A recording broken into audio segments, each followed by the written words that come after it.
Bonsoir, bienvenue dans la vidéo du dimanche. Et aujourd'hui, nous allons parler de l'attaque à la voiture bélier qui a eu lieu à Modène en Italie hier soir. Les sources que j'utilise aujourd'hui, c'est le site internet du Figaro et ça a été écrit, l'article de référence, mais c'est pas le seul, et bien évidemment, a été écrit par deux journalistes. Comment il s'appelle? C'est où? C'est Adrien Bez et Barbara Azès, ou Azaïs. C'est écrit au fur et à mesure des informations qui sont tombées. Alors, qu'est-ce qu'on sait? Qu'est-ce qu'on sait d'eux? Qu'est-ce qui s'est passé? Pour être précis, à 19h14, un conducteur a renversé des piétons dans le centre de Modène, c'est dans le nord de l'Italie, ce samedi, donc hier, hein, faisant 7 blessés, dont 2 graves, a indiqué le maire de la ville à des médias. C'est une agression violente et brutale selon le numéro 2 du gouvernement américain. Italien. Antonio Tajani, vice-premier ministre italien et ministre des Affaires étrangères, a réagi sur X à l'attaque à la voiture bélier survenue modèle, ils se sont trompés, c'est Modène, ce samedi. J'ai téléphoné au ministre de l'Intérieur, Piantedosi, pour obtenir des précisions sur le grave incident survenu aujourd'hui à Modène. Je prie pour la santé de tous les blessés. Certains d'entre eux, malheureusement, sont dans un état grave. Par chance, l'auteur de cette agression violente et brutale a été arrêté. Je remercie les forces de l'ordre pour leur travail visant à protéger la sécurité des citoyens. Ces hommes et ces femmes qui, chaque jour, mettent courageusement leur vie en danger pour nous protéger. Et hop, et hop, et hop, hop, hop, hop. Le conducteur en apprend, toujours selon l'article, hein. Le conducteur a également poignardé un passant, précise Giorgia Meloni. Pour ceux qui ne le savent pas, c'est la première ministre italienne, qui a réagi à son tour. Ce qui s'est passé aujourd'hui à Modène, où un homme a renversé plusieurs piétons avant de poignarder un passant, est extrêmement grave. Pour ça, on est tous d'accord avec elle. J'exprime ma proximité aux personnes blessées et à leurs familles. Comme tout le monde, hein, je veux dire, moi le premier, on est avec eux, on les soutient, on sait ce que c'est, hein, on a eu la même chose à Nice, quoi, il y a quelques années maintenant. Et je vois, c'est un phénomène qui touche pas que la France, mais les pays européens. Je continue. J'adresse également un remerciement aux citoyens qui ont eu le courage d'intervenir pour arrêter le responsable et aux forces de l'ordre pour leur intervention. J'ai parlé au maire et je reste en contact permanent avec les autorités pour suivre l'évolution de l'affaire. Je fais confiance au fait que le responsable réponde pleinement de ses actes. On verra bientôt sur la justice italienne passera. Ce que l'on sait, alors hier soir, ils mettent actuellement, mais ça c'est hier soir, après l'attaque à Modène. Alors, voici les quelques renseignements qu'on peut avoir. Il s'agit bien d'une attaque produite ce samedi soir à Modène et non d'un accident. Cette information a été confirmée par le vice-premier ministre italien, bon, comme on a dit, Antonio Tajani, qui évoque une agression violente et brutale. Le bilan est à ce stade de 7 blessés, dont au moins 4 grièvement d'après le quotidien La Repubblica. Le conducteur de la voiture bélier qui roulait à vive allure a percuté une dizaine de piétons, puis a poignardé un passant avant d'être arrêté par les forces de l'ordre, a précisé, bon, ça il reprend simplement ce qui a été dit. Alors, bien évidemment, c'est la première fois qu'en Italie, nous enregistrons un événement dramatique de cette nature, observe Matteo Renzi. Matteo Renzi, Premier ministre de 2014 à 2016, membre du Parti démocrate et aujourd'hui sénateur de Toscane, a remercié sur X les citoyens qui ont mis leur vie en danger pour réagir et aux institutions impliquées, à commencer par les médecins et infirmiers, les secouristes et les forces de l'ordre. L'élu de gauche remarque que c'est la première fois qu'en Italie nous enregistrons un événement dramatique de ce genre. Il faut faire la lumière immédiatement et réagir tous ensemble avec la plus grande détermination. Courage, Modène, conclut l'élu. Bon, eh bien, il est un peu, voilà, c'est l'Union nationale, ce qui est très bien. Donc, si on peut avoir ça aussi en France, ça serait très bien. Alors, j'ai réussi à me jeter à terre. De premiers témoignages ont été recueillis par la presse italienne. Selon les premiers témoignages, le conducteur d'une trentaine d'années a visé le trottoir, heurtant aussi un vélo, puis s'est écrasé en percutant de plein fouet une femme, la plus gravement atteinte, avec les jambes écrasées, a indiqué le maire Massimo Mesetti de l'agence ANSA et aux journaux locaux. La Citroën grise a fini sa course dans la vitrine. On l'a vu avec une arme à la main, mais il n'a réussi à poignarder personne. Il semble qu'il ait tenté de frapper quelqu'un, a poursuivi le maire. J'ai entendu des chocs. Selon un témoin interviewé par ces mêmes chaînes, la voiture est arrivée à grande vitesse dans la rue Emilia Centro, très fréquentée le samedi après-midi, à quelques centaines de mètres du dôme de Modène. J'ai entendu des chocs et j'ai vu des personnes se faire renverser. La voiture m'est arrivée dessus et j'ai réussi à me jeter à terre, a témoigné l'homme, la tête en sang. Le conducteur avait l'air drogué ou alcoolisé. Il n'avait pas l'air d'être dans son état normal. La voiture fumait. J'ai ouvert la portière et il s'est échappé. On lui a couru derrière à 4 ou 5. Il a sorti un couteau qu'on a réussi à faire tomber à terre. Alors, je poursuis. Alors, à 19h40, pour le petit paragraphe qui est sorti, l'interrogatoire, 19h40, toujours hier soir, je le répète, même si c'est évident, l'interrogatoire du suspect est en cours, et probablement encore aujourd'hui, quoi. Le conducteur a été interpellé par la police et son interrogatoire est en cours. Il y a 7 blessés, dont 4 graves, a précisé le maire de Modène, Massimo Mesetti, à la chaîne Rai News. Il faut comprendre la nature de cet acte, mais c'est un événement dramatique. Je suis profondément touché, a souligné l'édile. Quelle qu'en soit la nature, c'est un fait extrêmement grave. Si c'était un attentat, ce serait encore plus grave, a conclu Massimo Mesetti. 11 ans après les attentats de Nice et Berlin, où des dizaines de personnes avaient été renversées dans des attentats revendiqués par le groupe État islamique. Bon, au vu de mes... Pour l'instant, je ne sais pas, peut-être que c'est arrivé, mais je ne peux pas le dire. Je suis. Alors, il s'appellerait Salim El Koudri, Matteo Salvini, dont le nom de criminel de deuxième génération. Donne le nom, oui, Salim El Koudri, je répète. Salim El Koudri. Matteo Salvini, le vice-président du Conseil des ministres italien, a donné sur X le nom du conducteur qui a fauché une dizaine de piétons ce samedi soir, puis poignardé un passant avant d'être interpellé. Voici le nom du criminel de deuxième génération qui, aujourd'hui à Modène, a fauché avec sa voiture à folle vitesse des passants innocents.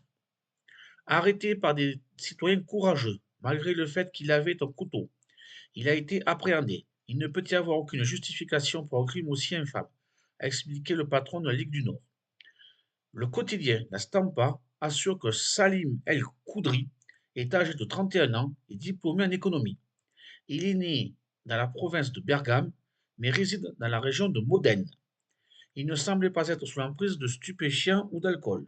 Bon, et ben, un gars qui a été retourné, plus que retourné, ce qui remet en cause le modèle que l'on connaît, qui ici, les premiers temps, la première génération a du mal à s'intégrer, la deuxième se trouve entre deux cultures, la culture de la famille, des parents, et la culture locale, et la troisième génération qui est complètement intégrée.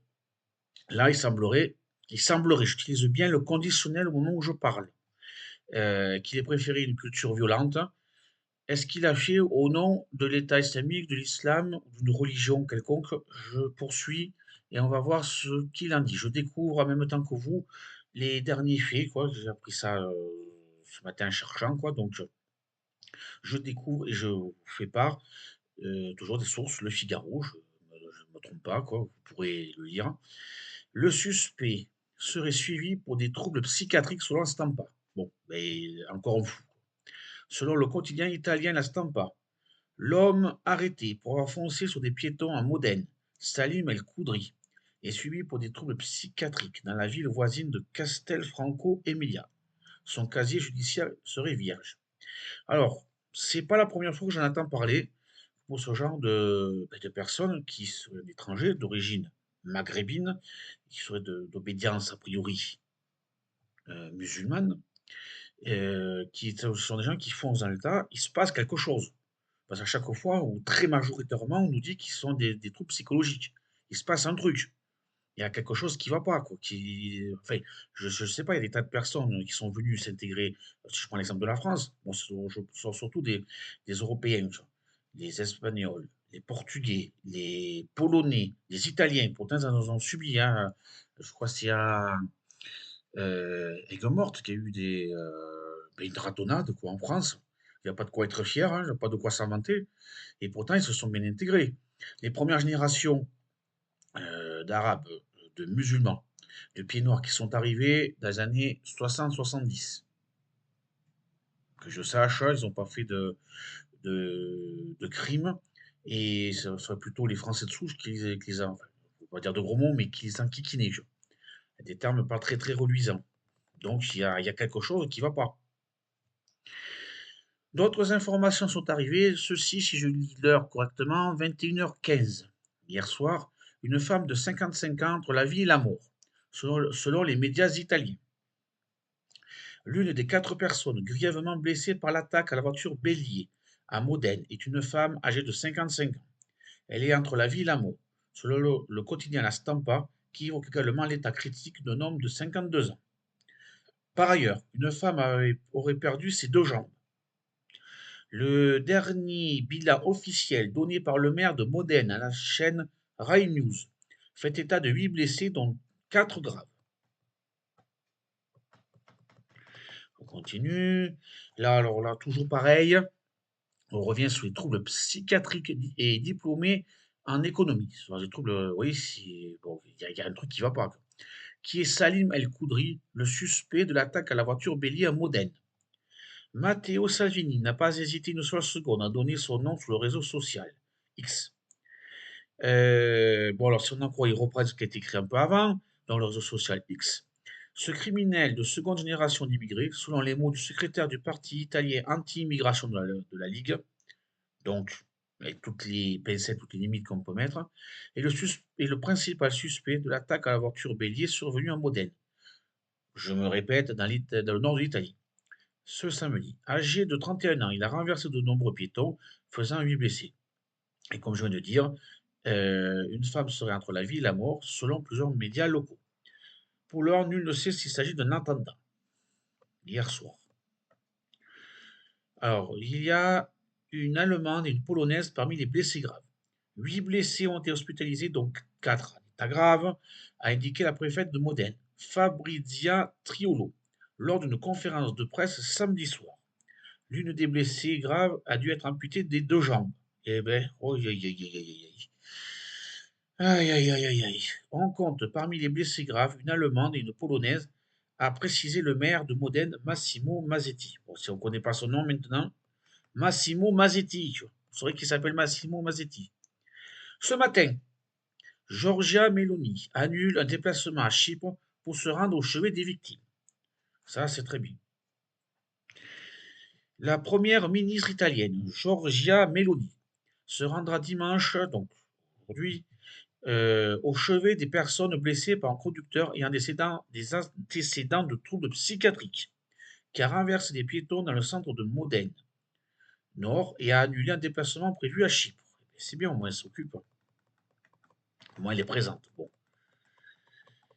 La trajectoire de la voiture bélier qui a fini sa course. En plein après-midi ensoleillé ce samedi, selon les images, oui, à grande vitesse dans un centre-ville très achalandé, la Via Domitia, la Via Emilia Centro, selon des images de vidéosurveillance par les médias.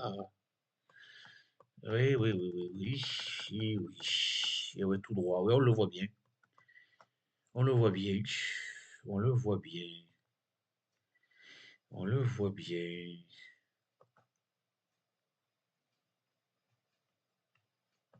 Voilà, je mettrai l'image.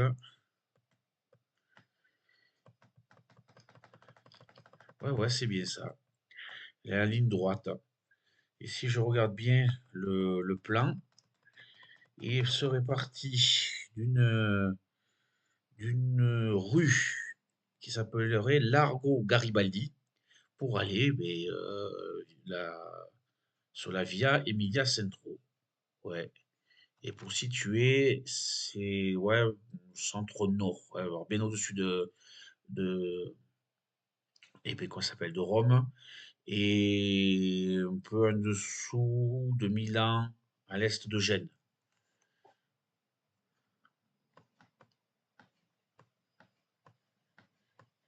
Qu'est-ce qu'ils mettent de plus? Je regarde. Ouais, ouais, ouais. Alors, on revient sur un héros, enfin quelqu'un, et qui s'appellerait Luca Signorelli. Qui est ce héros qui a arrêté le conducteur de la voiture? Luca Signorelli est un héros.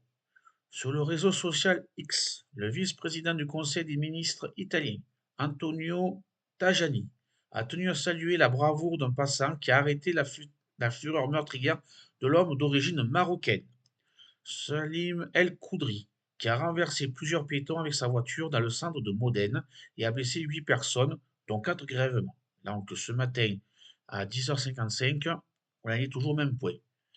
Bien que blessé, il s'est sacrifié pour sauver la vie de ceux qui se trouvaient là. Je le remercie pour ce geste courageux d'altruisme, un exemple pour tous. A encore loué le vice-président, publiant le visage ensanglanté de Luca Signorelli. Voilà, Signorelli. Je vais l'enregistrer. Voilà. J'espère pouvoir bien le mettre. De toute façon, il a dû faire déjà le tour des réseaux, donc oui, oui, oui, oui. Après, ça reprend. Là, ils mettent bien la photo de la voiture. Pareil. Voilà. Donc, voilà ce qu'on peut dire pour ce matin. Ouais, ouais, ouais, ouais, ouais. Et le domicile du conducteur a été perquisitionné. Ça doit être fini au moment où j'enregistre. Donc, je vois que les attaques continuent, se généralisent. Heureusement, c'est assez espacé dans le temps. Heureusement pour nous. En tout cas, bon, ben, moi je veux bien qu'il y ait des antécédents psychiatriques, donc il faudrait peut-être, pour les nouveaux venus, même deuxième génération, j'aurais pensé, moi, que ce serait plutôt la première génération, les nouveaux qui arrivent ben, en France ou en Europe en général, qu'ils aient du mal à s'habituer. Déjà, qu'on le veuille ou non, la religion influence le comportement des gens. Donc, de façon générale, quand on parle de ça, ce sont généralement, des populations d'origine maghrébine, donc qui ont un mode de vie bien différent, et donc il se passe quelque chose, puisqu'à chaque fois on nous dit que c'est pas officiellement revendiqué pour une religion ou l'État islamique, il y a un problème psychiatrique. Alors, est-ce que c'est un problème d'adaptation? A priori, là, pour le cas, c'est deuxième génération. Donc, il y a un truc qui va pas. Je ne sais pas, moi, il faudrait peut-être faire une politique préventive pour essayer de détecter le plus possible ce genre de personnes. Je ne sais pas si ça se fait, mais ça me semble bizarre que ceux de deuxième génération aient du mal à s'intégrer, puisqu'ils sont nés dans le pays, donc euh, ils connaissent les codes, certes aussi de leur famille, de leurs origines, mais aussi les codes du pays dans lequel ils vivent. Donc, qu'est-ce qui se passe pour qu'il y ait des troubles psychologiques comme ça? Qu'est-ce que ça peut, d'où ça peut venir? Il y a un truc qui va pas, quoi. Là, l'extrême droite va en profiter pour taper dessus. Et évidemment, notre sieur Jean-Luc Merluche va s'en profiter de dire, regardez, vous tapez toujours sur les mêmes, ils sont pas tous pareils. Oui, on est tous d'accord, ils sont pas tous pareils. Tu vois. On n'est pas cons quand même, quoi. Bon, voilà, faut pas déconner. C'est parce qu'on est de droite qu'on va généraliser. C'est un qui est comme ça. La seule question, c'est qu'est-ce qui se passe? Qu'est-ce qui se passe dans leur tête? Et pourquoi il y a pas de, de prise en soin suffisante, quoi, il y a quelque chose qui va pas, quoi. Voilà, quoi, c'est pas normal, quoi. Je dis là, je fais blablabla, je m'écoute parler comme dans certains commentaires l'ont dit. Donc, qu'est-ce qu'on peut faire? Ça pourrait être un sujet aussi pour la France, vu qu'en 2027, on a élection présidentielle, et quels que soient les partis, de l'extrême gauche, de Jean-Luc Merluche à Éric Zemmour, qu'on prenne en main les soins psychiatriques. Surtout qu'en France, pour notre cas à nous, les services hospitaliers, ça craint du boudin, quoi. Donc on a encore un modèle qui est réussi tant bien que mal à tenir, qui aide bien des gens, quoi. mais je ne sais pas combien de temps on va tenir, quoi. Donc voilà, je pose simplement la question, quoi. C'est un sujet à creuser. Les soins psychiatriques, où ça en est, qu'est-ce qu'il faut? C'est une question que je pose, quoi, pour terminer conclure ma vidéo. Où ça en est, où en sont les soins psychiatriques en France et en Europe globalement. Voilà, un sujet abordé qui peut être intéressant. En tout cas, merci de m'avoir écouté jusqu'à présent pour ceux qui sont arrivés jusque-là. N'oubliez pas de mettre un pouce et alors pas la semaine prochaine, mais à la semaine d'après. Au revoir et bonne semaine.